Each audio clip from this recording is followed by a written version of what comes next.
Hi guys, Vishwanath Sharma. और आज के सेशन में सीखेंगे सेलेक्ट स्टेटमेंट।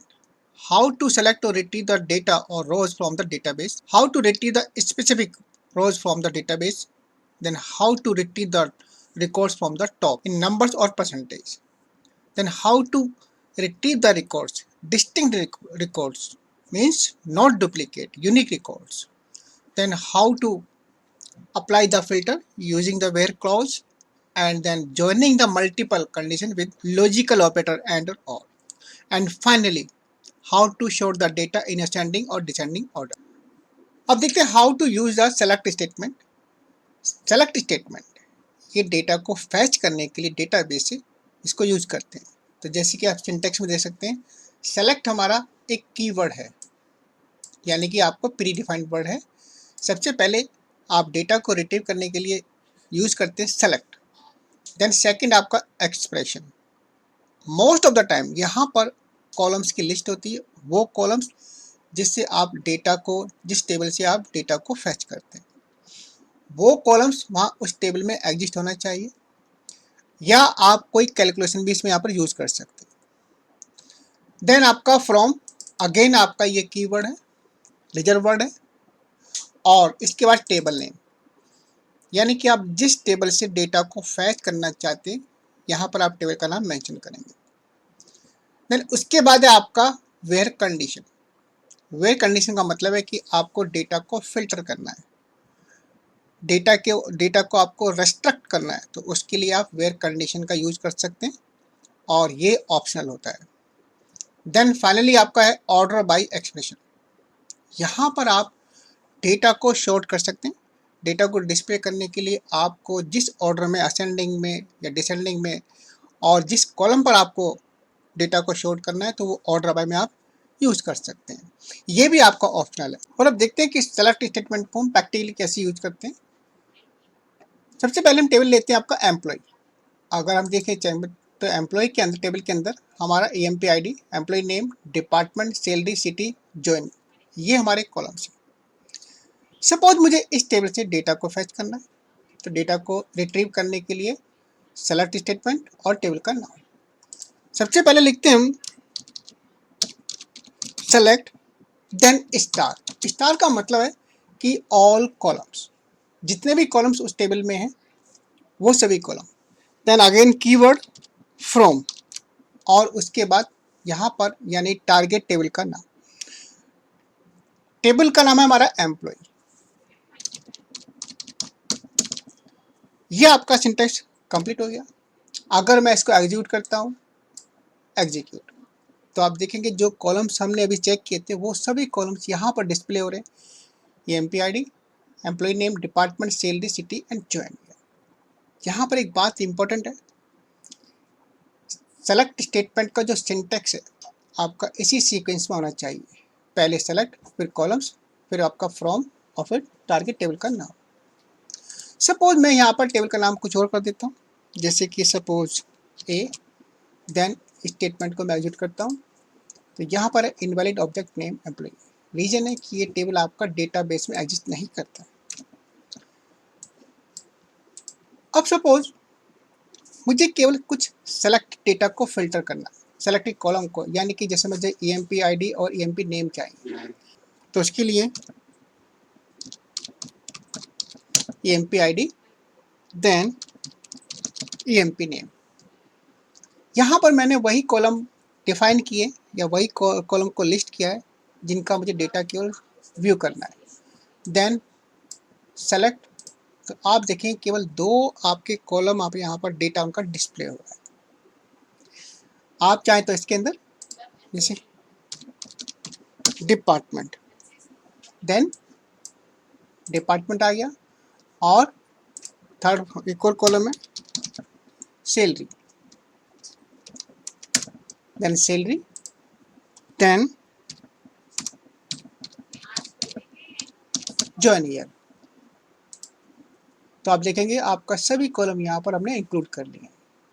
अब सपोज हमें यहाँ पर इसका कोई ऑर्डर चेंज करना है, जैसे कि मुझे आपका एम्प्लॉय नेम को हमें आपका पहले कॉलम पर डिस्प्ले करना है, तो उसके लिए आप इसका ऑर्डर चेंज कर दीजिए। एम्प्लॉय नेम, देन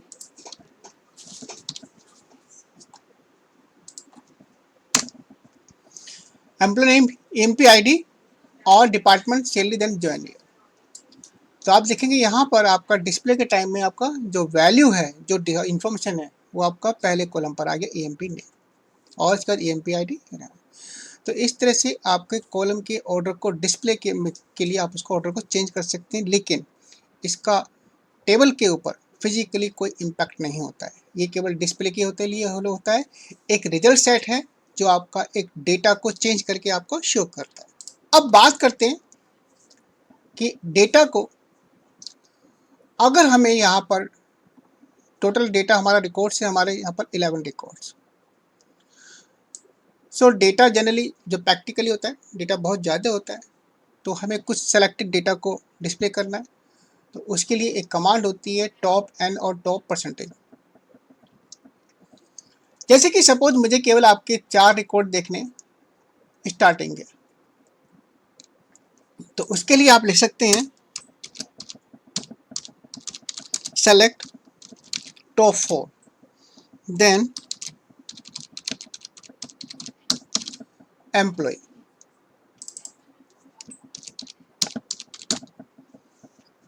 तो यहाँ पर टॉप 4 का मतलब है कि जो एक्चुअल में होता है क्या है, फ्रॉम टेबल, एम्प्लॉय टेबल, ये क्या करेगा, आपका एक रिजल्ट सेट क्रिएट करेगा और उसमें से जो टॉप 4 रिकॉर्ड्स हैं, जैसे कि आपका 1 2 3 4 एलिस तक, उन रिकॉर्ड को शो करेगा। अब मैं सपोज इसको एग्जीक्यूट करता हूँ, तो आप देखेंगे यहाँ पर केवल 4 रिकॉर्ड शो कर रहा है। इसी तरह से आप टॉप 2 देन अगेन यहाँ पर स्टार की जगह आप कॉलम का नाम दे सकते हैं, ईएमपी नेम, देन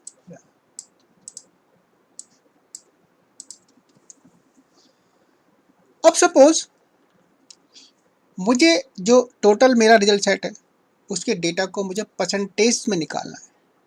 जैसे कि मुझे टोटल रिकॉर्ड निकालने 10% या 50% या 40%, तो आप टॉप 2 के बजाय यहाँ पर आप परसेंटेज ले सकते हैं। जैसे कि सपोज PER परसेंट, यानी कि अब आपका select of 2%, 2% of what, 2% of total records. अब सपोज मैं इसको यहाँ पर आपको एग्जीक्यूट करता हूँ, तो यहाँ पर एक रिकॉर्ड आ रहा है। अगर मैं इसको करता हूँ से 20%, तो अब यहाँ पर देखेंगे कि आपका 3 रिकॉर्ड्स आ गए, क्योंकि टोटल रिकॉर्ड्स हमारे 11 है और उसका 20% आपका ये 3 रिकॉर्ड्स को यहाँ पर डिस्प्ले कर दिया। इसी तरह से होता है कि हमें, जैसे कि सपोज हम यहाँ पर देखते हैं डिपार्टमेंट, डिपार्टमेंट के अंदर आप देखोगे कि IT, HR, account, sales, HR department, तो जो हमारा डिपार्टमेंट है वो आपका रिपीट हो रहा है। अब मुझे सिर्फ ये जानना है कि टोटल डिपार्टमेंट कितने हैं, यानी कि यूनिक वैल्यू निकालनी डिपार्टमेंट के अंदर। तो उसके लिए आप सिंपल क्या कर सकते हैं, डिस्टिंक्ट वैल्यू यूज कर सकते हैं, सेलेक्ट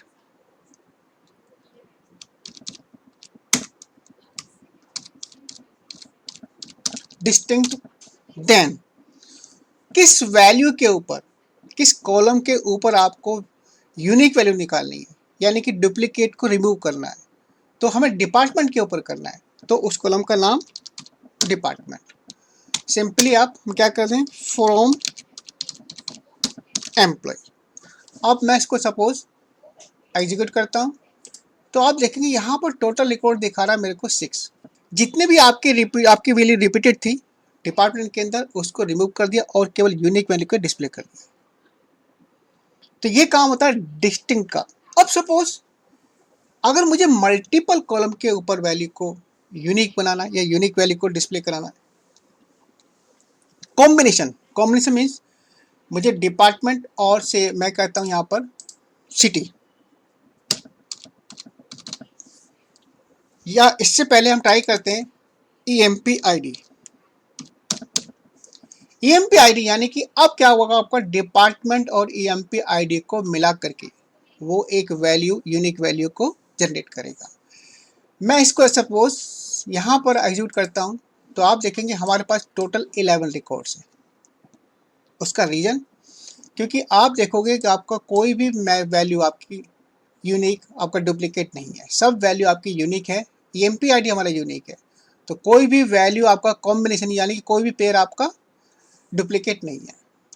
अब सपोज मैं यहाँ पर ईएमपी आईडी की जगह सिटी कर देता हूँ, सिटी, देन हम चेक करते हैं तो आप देखेंगे यहाँ पर हमारे टोटल आपके 9 रिकॉर्ड्स हैं, यानी कि पहले 11 थे और अब हमारे जब हमने सिटी और डिपार्टमेंट का एक पेयर बनाया और उसका एक यूनिक वैल्यू को चेक किया तो यहाँ पर 9 रिकॉर्ड्स हैं। अब चेक करते हैं कि 9 क्यों है। 9 इसलिए हैं, अब मैं सपोज इस क्वेरी को एग्जीक्यूट करता हूँ तो आप देखेंगे यहाँ पर डिपार्टमेंट और सिटी इन दोनों के कॉम्बिनेशन का एक वैल्यू, पेयर वैल्यू यानी कि यूनिक है नहीं है या डुप्लीकेट है इसमें नहीं। आईटी नल, आईटी, और एक डिपार्टमेंट ऐसा है आईटी रिकॉर्ड नंबर 5 सिटी में भी नल है, यानी कि ये एक आपका एक डुप्लीकेट वैल्यू ये हो गया आईटी के लिए, तो यहाँ से एक ये रिमूव हो जाएगा। और सेकंड वैल्यू आपका यहाँ पर देखेंगे रिकॉर्ड नंबर 10 और 11 आईटी काबुल, आईटी काबुल, तो एक आपका डुप्लीकेट ये, यानी कि यहाँ से एक रिकॉर्ड आपका आईटी नल और आईटी काबुल, तो 2 रिकॉर्ड आपके रिमूव हो जाएंगे और आपके रिकॉर्ड हो जाएंगे 9। तो इस तरह से आप डिस्टिंक्ट को यूज कर सकते हैं। तो यहाँ पर एक बात इंपॉर्टेंट है, करंटली जो हमारा डेटाबेस है वो हमने यहाँ पर यूज माई डेटाबेस। अब सपोज अगर आप डेटाबेस का नाम यहाँ से हटा देते हैं और यहाँ पर कर देते हैं आपका से टेस्ट डेटाबेस, मैं इस कमांड को एग्जीक्यूट करता हूँ तो आप देखेंगे यहाँ पर एरर आ गया। तो ये करंट डेटाबेस जो है आपको टेस्ट डेटाबेस, ऐसे केसेस में आप इसको फुल क्वालिफाइड नेम दे सकते हैं, यानी कि टेबल से पहले डेटाबेस का नाम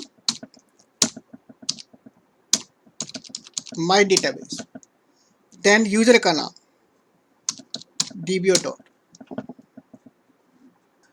तो आप देखते हैं यहाँ पर इसको कहते हैं फुल क्वालिफाइड नेम, डेटाबेस का नाम और then user.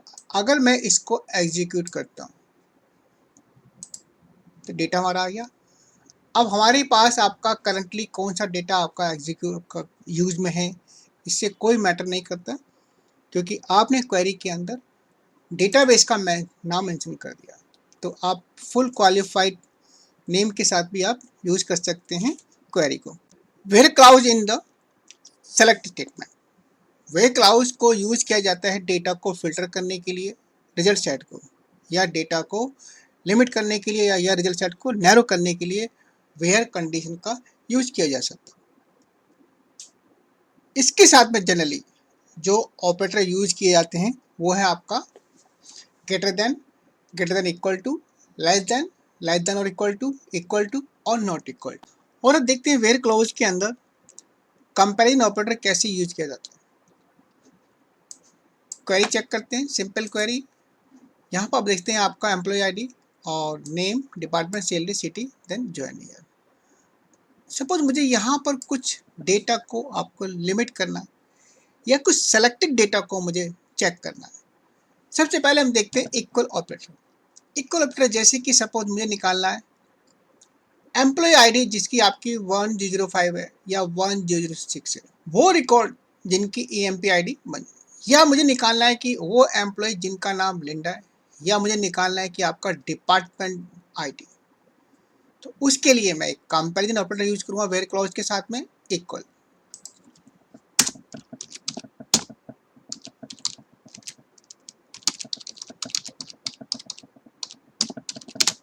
Then where and किस कॉलम के ऊपर हमें वो कंडीशन को अप्लाई करना है। जैसे कि सपोज ईएमपी आईडी मुझे निकालना है कि जिसका ईएमपी आईडी आपका 1005 है, 1005 उसका डेटा मुझे यहाँ पर डिस्प्ले करना है।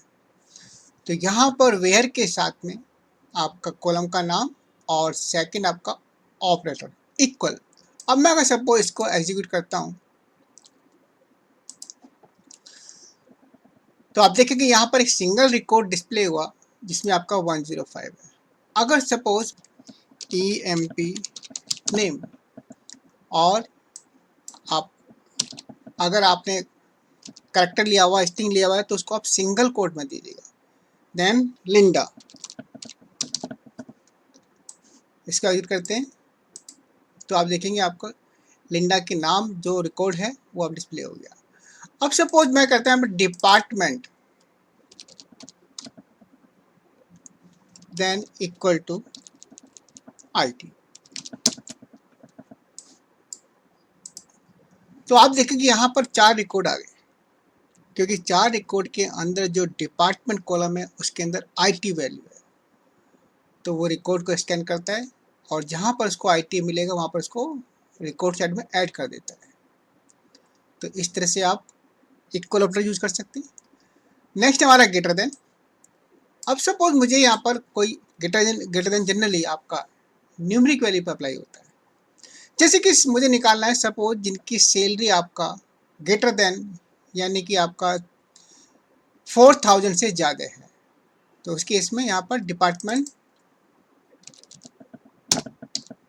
सैलरी और यहाँ पर आपका न्यूमेरिक वैल्यू है सर का 4000, तो यानी कि आपका लिस्ट ऑफ एम्प्लॉय जिनकी सैलरी आपको 4000 से ज़्यादा है, देन इसको चेंज कीजिए ऑपरेटर को ग्रेटर देन, एग्जीक्यूट।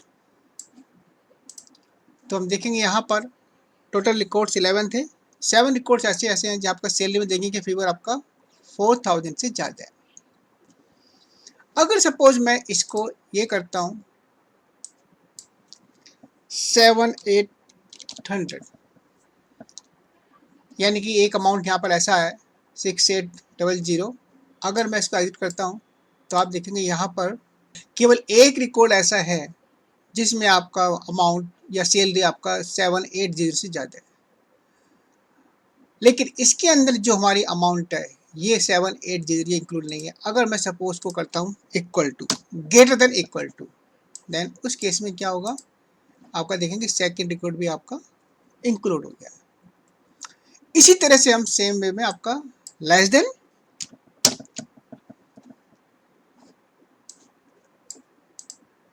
तो ये अमाउंट सैलरी सारी आपका 7800 से सब आपका वैल्यू कम है, लेकिन आपका अगेन 7800 इसमें इंक्लूड नहीं है, तो उसके लिए लेस देन इक्वल टू, तो आप देख सकते हैं ये अमाउंट यहाँ पर इंक्लूड हो गया। और लास्ट है हमारा नॉट इक्वल टू, यानी कि अगर मैं सपोज मैं ये कहता हूँ नॉट इक्वल टू, यानी कि वो वैल्यू सैलरी कॉलम में जो आपका 780 के इक्वल नहीं है, इस मीन्स ये जो आपका रिकॉर्ड नंबर 3 है ये इसमें आपका रिजल्ट में इंक्लूड नहीं होगा। तो आप देखेंगे यहाँ पर 10 रिकॉर्ड से आपका वो रिकॉर्ड इसमें इंक्लूड नहीं है। तो इस तरह से आप कंपैरिजन ऑपरेटर को वेयर के साथ में यूज कर सकते हैं। Logical operators with where clause. पहला आपका एंड ऑपरेटर, एंड आपका मल्टीपल कंडीशन को ज्वाइन करने के लिए वेयर क्लॉज के साथ में यूज किया जाता है। कंडीशन आपकी इवेल्यूएट होती है और उनका रिजल्ट आपका ट्रू या फॉल्स रहता है। देन और ऑपरेटर, और भी आपका मल्टीपल कंडीशन के साथ में यूज किया जाता है। देन है बिटवीन, बिटवीन ऑपरेटर आपका एक वैल्यू को सर्च करता है from the set of values, यानी कि आपका एक सेट होता है जिसमें आपका मिनिमम और मैक्सिमम वैल्यू होगी, उसके अंदर बिटवीन ऑपरेटर वैल्यू को सर्च करता है।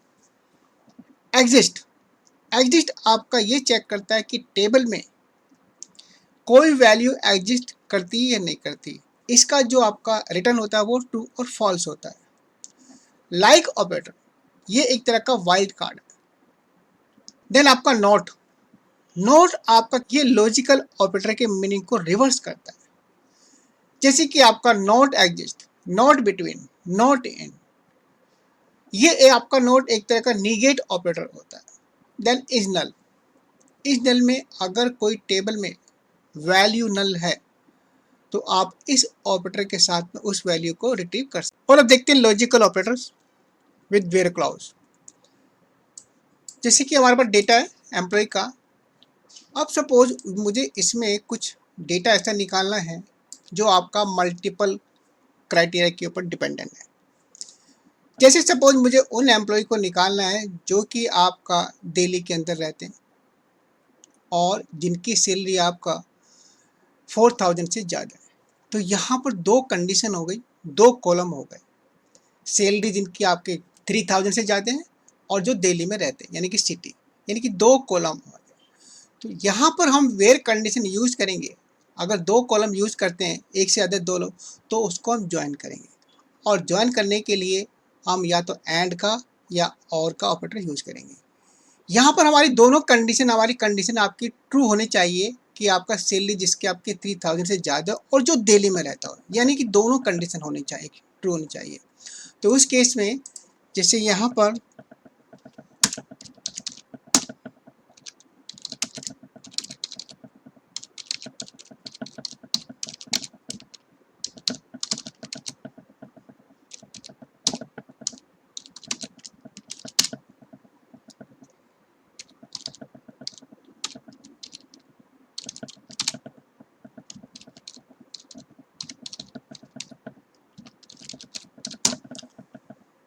तो आप देख सकते हैं यहाँ पर एंड ऑपरेटर यूज़ किया गया है, दो कॉलम को यूज़ किया है वेयर के साथ में।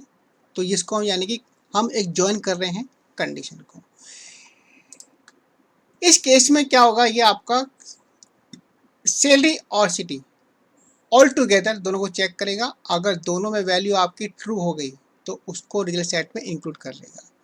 सपोज हम इसको इंक्लूड करते हैं, इसको एग्जीक्यूट करते हैं, तो हम देखते हैं यहाँ पर दो रिकॉर्ड ऐसे हैं जिनमें सैलरी आपका 3000 से ज़्यादा है और सिटी इक्वल टू दिल्ली, यानी कि ये वो एम्प्लॉई है।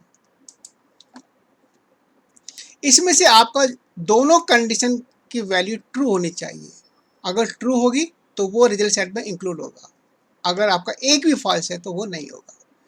इसी तरह से अगर हम इसको एंड की बजाय और कर देते हैं, सपोज और, तो उस केस में क्या होगा, यहाँ पर एक कंडीशन इधर हो गई, या तो उसकी सैलरी 3000 से ज़्यादा हो या वो दिल्ली में रहता हो। मल्टीपल कंडीशन है लेकिन आपका इवैल्यूएशन आपका थोड़ा सा डिफर हो गया।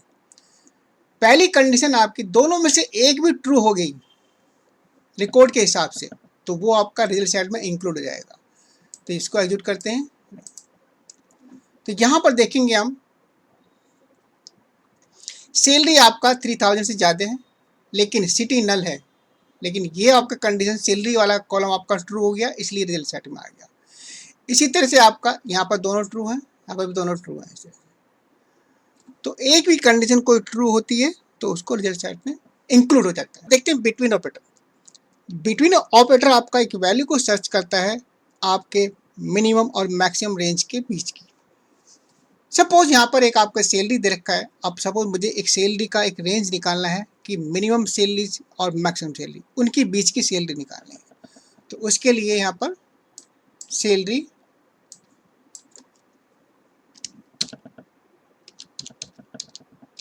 between, then say 2000 and 5000, यानी कि आपका यहाँ मिनिमम सैलरी हमारी 2000, मैक्सिमम आपका 5000। तो आपका ये वैल्यू भी आपका इसमें इंक्लूड होती है सर्च में, 2000 और 5000। इन दोनों रेंज के बीच की जो वैल्यू है उनको ये सर्च करेगा। अब मैं सपोज इसको एग्जीक्यूट करता हूँ, तो आप देखेंगे यहाँ पर 3 रिकॉर्ड्स हैं सैलरी आपका, इसमें ये सैलरी आप मिनिमम और मैक्सिमम की रेंज में आपका इंक्लूड होती है। और अब देखते हैं एग्जिस्ट ऑपरेटर। एग्जिस्ट फंक्शन क्या करता है, यानी कि एक टेबल में वैल्यू को सर्च करता है और आपका जो रिटर्न होता है वो ट्रू और फॉल्स होता है। जनरली इसको किसी कंडीशन के साथ में यूज किया जा सकता है। जैसे कि आप देख सकते हैं यहाँ पर कंडीशन है इफ एग्जिस्ट, और मैं एम्प्लॉय टेबल के अंदर एक आईडी को सर्च कर रहा हूँ जो आईडी 1001 है। ये वैल्यू आपकी ये वाली क्वेरी जो आपका जनरली या तो नल रिटर्न करती है या आपका वैल्यू रिटर्न करती है। अगर ये नल रिटर्न करेगी तो यहाँ पर इसको एग्जिस्ट में पास होगा फॉल्स, अगर वैल्यू रिटर्न होगा तो यहाँ पर ट्रू होगा। और ट्रू के केस में ये स्टेटमेंट आपका एग्जीक्यूट होगा फॉल्स के केस में ये वैल्यू। फिर सपोज इसको एग्जीक्यूट करता हूँ तो यहाँ पर रिजल्ट आया नो, इसका मतलब ये आईडी 1001 टेबल में नहीं है।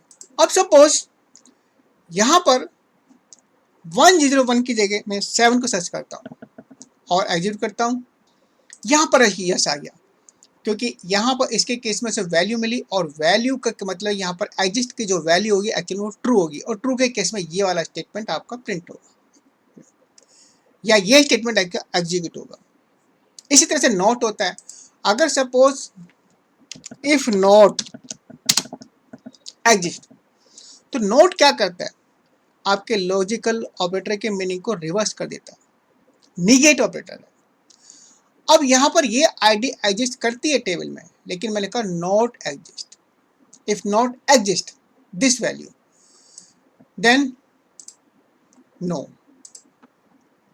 यानी कि आपका ये वैल्यू एक्चुअल में एग्जिस्ट करती है, लेकिन हमने यहाँ पर नॉट लिख दिया, नॉट लिख दिया, तो इसका मतलब ये वैल्यू इसका रिवर्स हो गया और आपका ट्रू का क्या हो गया, फॉल्स, तो इसने यहाँ पर नो प्रिंट किया। अब देखते हैं आपका इज नल। इज नल में क्या होता है, जैसे कि हम इस टेबल को चेक करते हैं, यहाँ पर आप देखेंगे कि सिटी के अंदर आपका एक रिकॉर्ड में नल है और रिकॉर्ड नंबर 5 के अंदर नल है।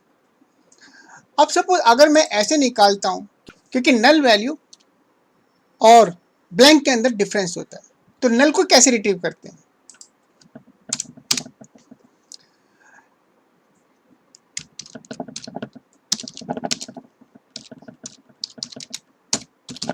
Where city equal to blank. अगर आप ये स्टेटमेंट देते हो तो आप देख सकते हैं यहाँ पर कोई रिजल्ट नहीं आएगा, क्योंकि नल और ब्लैंक में डिफरेंस होता है। इसलिए यहाँ पर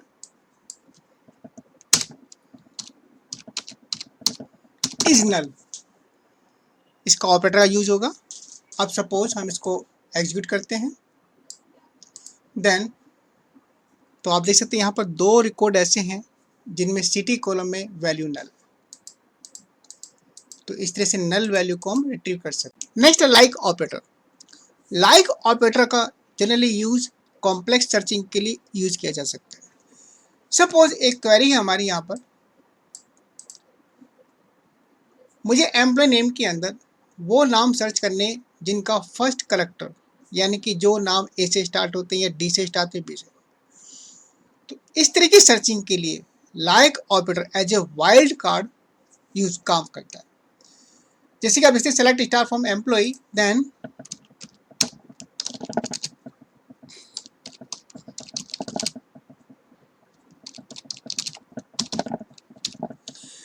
where emp name then like operator. Suppose L, yes suppose say A, then percentage sign. Percentage means ये एक तरह का सब्स्टिट्यूट होता है, यानी कि दूसरी वैल्यू को दूसरे एक के बाद जो भी कैरेक्टर्स होंगे उनको ये यहाँ पर रिप्लेस कर देगा। एग्जीक्यूट देन, so, एक ही आपका लेटर ऐसा है, यानी एक ही रिकॉर्ड ऐसा है जिनका नाम आपका ए से स्टार्ट होता है। अगर सपोज यहाँ पर हम एक की डी देते तो यहाँ पर डी भी आपका एक ही नाम हो जाएगा। अब सपोज डी को हम अगर परसेंटेज साइन डी से पहले लगाते हैं, यानी कि डी ऐसा नेम जहाँ पर डी कैरेक्टर एग्जिस्ट करता है वो किसी भी पोजीशन पर। अगर मैं इसको एग्जिट करता हूँ तो यहाँ पर देखिए 2 नाम है, डी आपका यहाँ पर 4th पोजीशन पे और इसमें आपका फर्स्ट पर भी और लास्ट में भी है। इसी तरह से अगर मैं यहाँ से, तो इसका मतलब ये हुआ आपका जो पहले कैरेक्टर्स है कोई भी हो उनको ये रिप्लेस कर देगा, और लेकिन लास्ट कैरेक्टर आपका डी होना चाहिए। चेक करते हैं तो एक डेविड है, एक ही आपका नाम है जिसमें लास्ट कैरेक्टर डी है। तो इस तरह से आप लाइक ऑपरेटर को आप यूज कर सकते हैं। लाइक ऑपरेटर यानी कि वाइल्ड कार्ड के लिए आप मेरी एक वीडियो डिटेल्स में आप उसको चेक कर सकते हैं। Guys, this was all about the select statement SQL server. Thanks for watching the video.